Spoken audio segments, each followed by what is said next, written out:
বিসমিল্লাহির রহমানির রহিম। প্রিয় বুড়িচং উপজেলাবাসী, সবাইকে জানাই সালাম। আসসালামু আলাইকুম রহমতুল্লাহি ওয়া বারাকাতুহু। আসছে 29শে মে উপজেলা পরিষদ নির্বাচনে আমি চেয়ারম্যান পদে আনারস প্রতীক নিয়ে প্রতিদ্বন্দ্বিতা করছি।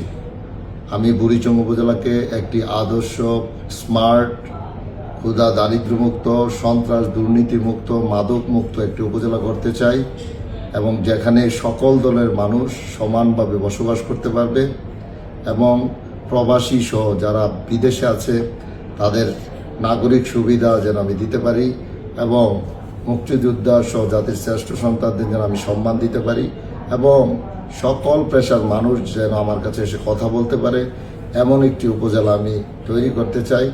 আপনারা আমাকে যদি নির্বাচিত করেন, আমি প্রতিজ্ঞা করছি আমি আমার কাছ থেকে আপনারা প্রাপ্য সম্মানটুকু পাবেন।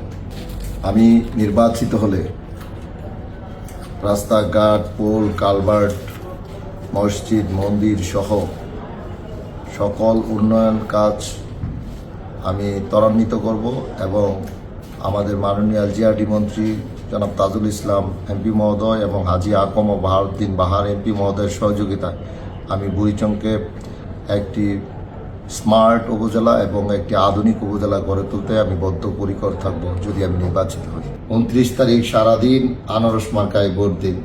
উন্নয়নের প্রতীক আনারস, আনারস মার্কায় ভোট দিন। ধন্যবাদ সকলকে।